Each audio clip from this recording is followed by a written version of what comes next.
it would be remiss of me not to ask what the possible implication is in light of what happened in the United States for the African continent of you before you leave. Well, you're talking about the attempted assassination of Donald Trump? Well, actually, I think it's not only his supporters, but even many Democrats are saying that the failed assassination may have actually boosted his prospects. As you know, the polls indicated that he was already leading slightly in some of the critical states that a U.S. president needs to win. And now the indication that more states, which had been presumed to be safe for Democrats, are now coming into play, meaning his chances have now increased in those states.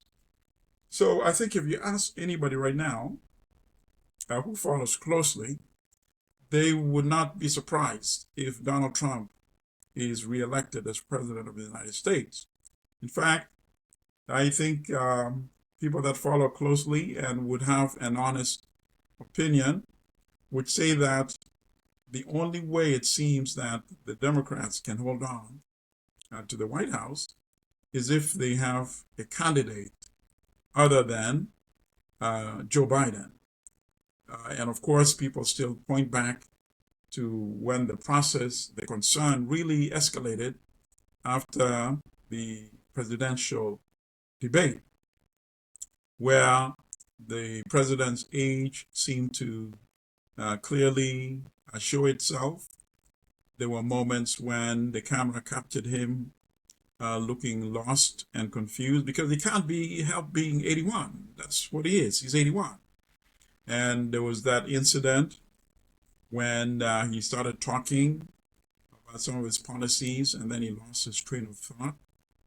And he ended up saying something like, we finally killed Medicaid.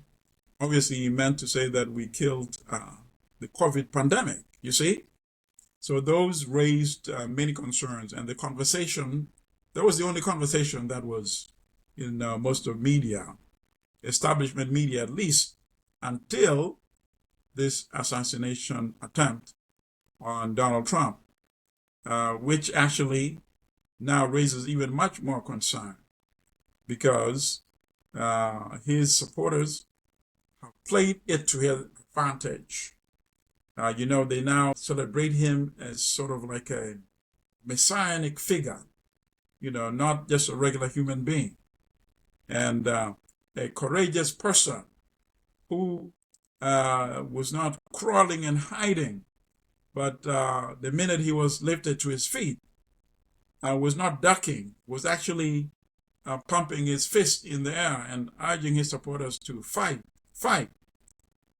These are the kind of things that myth makers can turn into legend.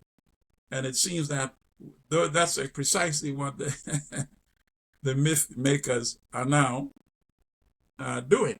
Look how sad it is. Even if Biden himself were to survive an incident like that, it would not help him at this stage, because he would still not be able to circumvent the age appearance obstacle, which was registered suddenly after that debate. You see? So the incumbent is in between a rock and a hard place. And obviously, the Trump presidency has consequences for Africa as well. Although, ironically, in the terms of the U.S. intervention that have been most destructive to Africa historically in recent years, they've occurred during democratic administrations, such as the intervention in Libya. That was, of course, as you know, under the presidency and vice presidency, respectively, of Barack Obama and Joe Biden. The U.S. policy to ignore the multiple interventions into Rwanda by Uganda, intervention in the Congo, violent, destructive intervention by the armed forces of Rwanda and Uganda, and to turn a blind eye, that also occurred during democratic administrations in the United States. So one could make the argument that because of his lack of interest really in Africa, that somehow, paradoxically, the Trump presidency has been less harmful to Africa. Then that's the irony. Obviously, we don't know what will happen going forward.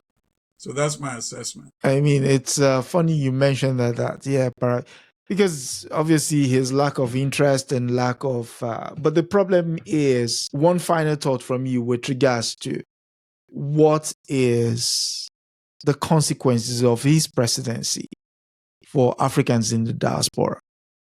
By that I mean African Americans, those from the Caribbean, and those from Africa within the United States. Very harmful, of course.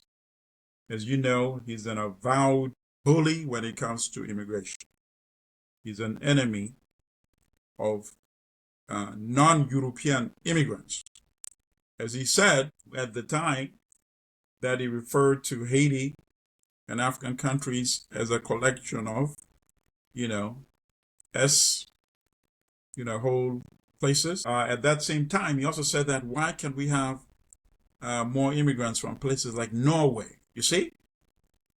So his racist animus in playing the race card is his MO. That's how he operates, and that's how he became popular. Because as you know, and that's part of the fallacy of capital, right? And capitalism always has the people who are eating the crumbs fighting amongst themselves, while the elite are monopolizing the resources and the wealth.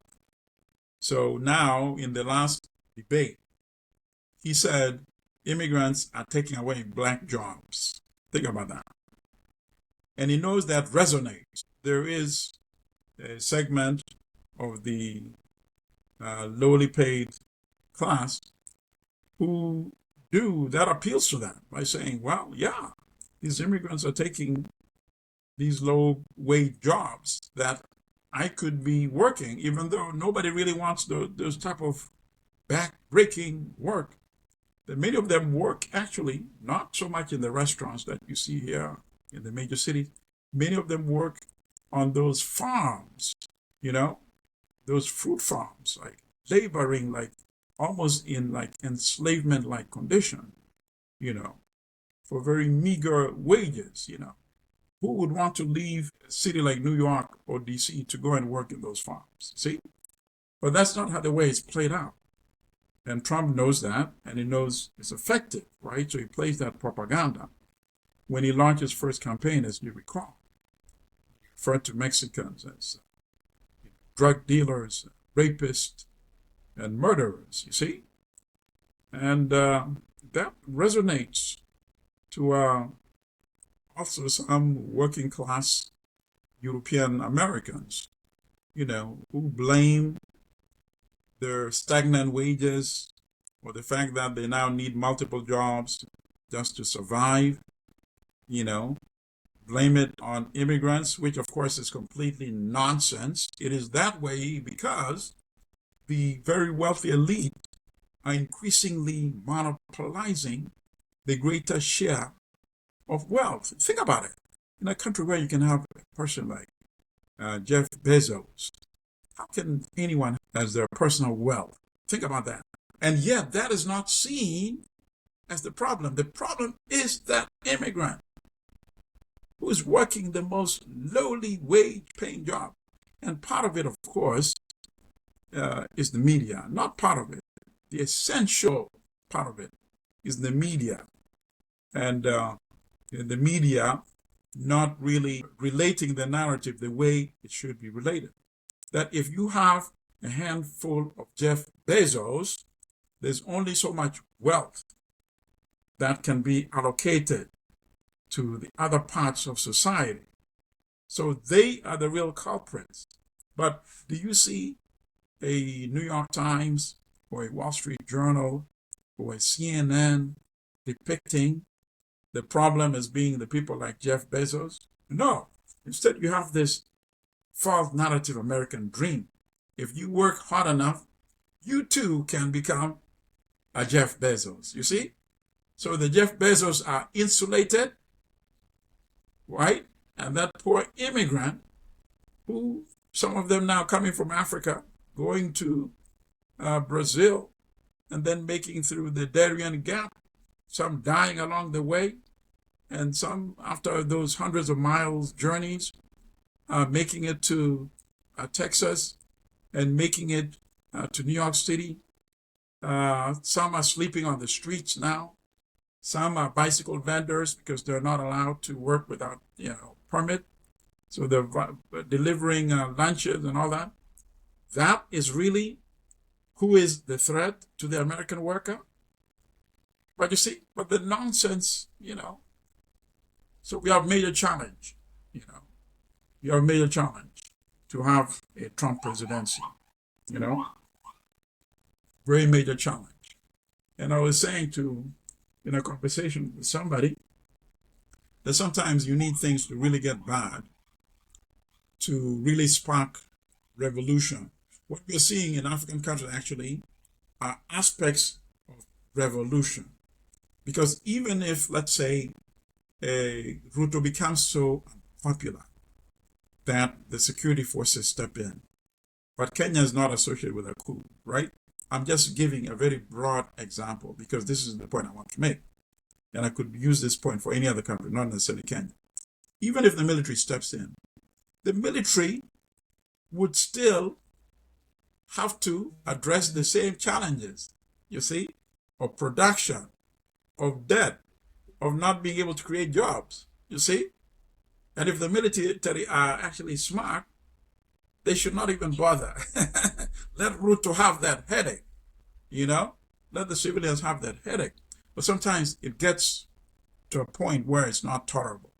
And that is subsequently what we saw in Burkina Faso, we saw in Niger, and we saw in Mali. And obviously, they're trying to take a different approach by saying, individually, we can't deal with it. They're realizing that Nkrumah was right. We need to come together. Is that what we'll see ultimately in more African regions?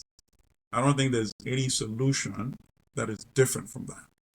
So maybe we are in a herky-jerky way moving in that. Yes, thank you for that. Thank you. And I would like you to have the final say. And for me, it's always remarkable sitting and listening to you because I think the insight you bring is just unique. And you, as always, you bring in the role of the media because you highlighted the fact that the media is the only reason why a convicted criminal would be running for office. And that will be the least of the matters being brought to fore. Can you imagine that? Sort of Frankenstein's monster. And now there's nothing you can do about it because now, if you expose how terrible his policies really are, his core supporters are even much more emboldened. See, they're attacking our hero, you see? So at the end of the day, you, the media, corporate media, you get what you deserve. I hope there's some lessons to be taken from that. But I very much doubt it. So long as the media is conditioned by the bottom line.